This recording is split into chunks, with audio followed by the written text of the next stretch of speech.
On reçoit maintenant le candidat Michel Lepage, chef du Parti indépendantiste. Bonjour, Monsieur Lepage. Bonjour, Madame Delia. Tout d'abord, présentez-vous. Qui est Michel Lepage? Moi, Michel Lepage, je suis, depuis le 12 novembre, le chef du Parti indépendantiste. J'ai été très actif au Parti québécois durant 30 ans. J'ai travaillé pour les 5 premiers ministres du Parti québécois.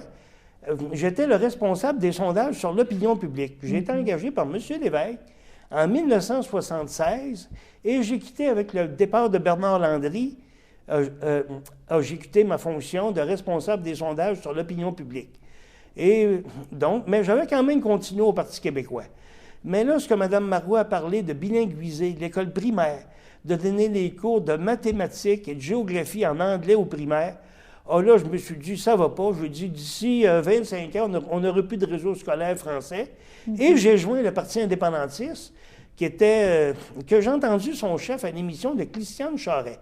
Je l'ai appelé et j'ai joint le Parti indépendantiste. C'est un jeune homme de 35 ans. Puis le 12 novembre dernier, il a décidé de se consacrer plus à sa carrière personnelle. Il a abandonné la chefferie du Parti indépendantiste. Moi, j'ai dit, Éric, il s'appelait Éric Tremblay, j'ai dit, moi, j'ai de l'expérience politique, je reprends la chefferie du Parti québécois, excusez-moi le lapsus, je reprends la chefferie du Parti indépendantiste, et donc, et je remets ce parti-là sur les règles. Et au niveau personnel, êtes-vous quelqu'un du comté, de la région? Bien sûr, je suis arrivé dans la région. La semaine que mon petit bébé est né, je suis arrivé dans la Pommeraye. Mais mon petit bébé a 35 ans, puis elle a 2 enfants de 7 ans et 9 ans maintenant. Donc, ça fait 35 ans que j'habite dans la Pommeraye, là. Pour les gens qui connaissent moins le Parti indépendantiste, c'est quoi? Parti indépendantiste, le nom le dit, c'est un parti voué à l'indépendance du Québec. Mais nous, on ne veut pas de référendum. On se dit que notre Assemblée nationale est souveraine. On n'a pas besoin de repasser par l'exercice référendaire, puis que, que les adversaires de l'indépendance utilisent toutes sortes de subterfuges pour voler le référendum. Nous, l'Assemblée nationale est souveraine, et c'est à notre Assemblée nationale de décider si le Québec va devenir un pays indépendant ou non, par un vote de la majorité de ses députés. Avez-vous différents candidats un peu partout à travers le Québec? Malheureusement, on n'en a pas 125, on en a seulement 10, mais c'est 10 candidats solides, là. Je pense, dans les Laurentides, j'ai un ex-réalisateur à Radio-Canada, un producteur de films. Lui, il fait une grosse campagne. Et j'ai aussi dans Bourget, un comté près dans l'est de Montréal, j'ai Mme Sylvie Tremblay, qui fait aussi une grosse campagne. Donc, on est quelques candidats, mais en fait, c'est une base pour le Parti indépendantiste qu'on est en train d'établir, là. Vous êtes maintenant chef, donc on comprend que ça fait déjà plusieurs années que vous vous intéressez à la politique. Moi, je vais dire, comme M. Parizeau a déjà dit, quelqu'un m'a demandé à M. Parizeau, si vous n'étiez pas un politicien, qu'est-ce que vous auriez fait? M. Parizeau a répondu, je ne suis pas un politicien, je suis un enseignant. Moi, c'est la même chose, je ne m'intéresse pas à la politique, je m'intéresse à l'indépendance du Québec. Et la politique, c'est un mal nécessaire pour arriver à faire du Québec un pays indépendant, français mur à mur aussi. C'est une autre nuance de mon parti, là. Quand vous dites français de mur à mur, pour les immigrants qui arriveraient, est-ce qu'il y a un temps, un délai pour apprendre le français? Ça fonctionnerait comment? Non, mais là, c'est à long terme, là. Je veux dire, des nouveaux immigrants qui arrivent, je veux dire, on peut dire que ça peut prendre la première génération, je veux dire, ils vivent dans leur famille, mais je veux dire, à long terme, il faut que les générations s'intègrent au Québec français. Et pas juste les nouveaux immigrants, les anglophones qui sont ici depuis 1763. Donc, je veux dire, une intégration à long terme, là.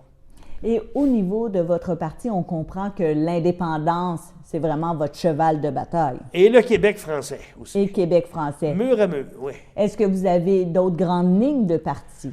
C'est ça.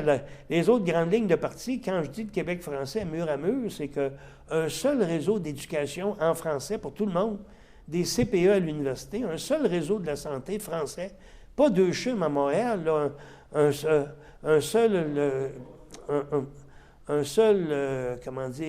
méga-centre hospitalier francophone, l'appareil de justice en français au Québec, donc un Québec français, là. comme le sont les cantons de la Suisse. Quand on est dans un canton allemand, alémanique en Suisse, si on veut des écoles françaises, eh bien, on change de canton. OK. C'est la même chose. Si on est dans le canton de Genève, on veut étudier en allemand, on va dans le canton allemand. Donc, moi, c'est ma vision du Québec. C'est la seule façon que la nation canadienne-française, vieille de 404 ans, va survivre. Donc, c'est d'avoir des mesures rigoureuses pour que le Québec devienne un territoire unilingue français. Là. Autre que la langue le fait que le Québec soit séparé du Canada, où vous voyez les forces? Qu'est-ce que vous voulez dire? Comment le Québec serait plus fort en étant indépendant? Je veux dire, il n'y a jamais un pays qui a pris son indépendance qui est reculé en arrière. Là. Je veux dire, l'indépendance, je veux dire, c'est... l'indépendance, c'est la liberté, là. Je veux dire, on ne peut pas être gouverné par une majorité qui est en Ontario puis dans l'Ouest. C'est à nous de se débrouiller tout seul, là. Et au niveau maintenant local, donc on s'intéresse des enjeux locaux, avez-vous eu la chance de rencontrer les maires, de parler avec les organismes? Pas du tout. J'ai pas les organismes. Moi, j'étais dans le comité contre les gaz de schiste. J'ai fait des manifestations, j'avais signé des pétitions. Donc, vous êtes contre le gaz de schiste? Bien oui, absolument, absolument. Là, c'est la destruction de notre belle vallée du Saint-Laurent. On parle de 20 000 puits d'ici à 20 ans, là. Ça veut dire du pont-tunnel Hippolyte-Lafontaine à Rivière-du-Loup. On va totalement détruire notre vallée du Saint-Laurent. Puis ça, donc, comme député, je vais m'opposer fermement, là. C'est ça. Autre que le gaz de schiste, avez-vous des préoccupations locales? Ah, on peut dire une préoccupation locale. Moi, c'est l'électricité. Le bloc patrimonial d'électricité qu'on paye moins cher, je pense 5,8 sous du kilowattheure. En tout cas, on a ça sur notre facture d'électricité.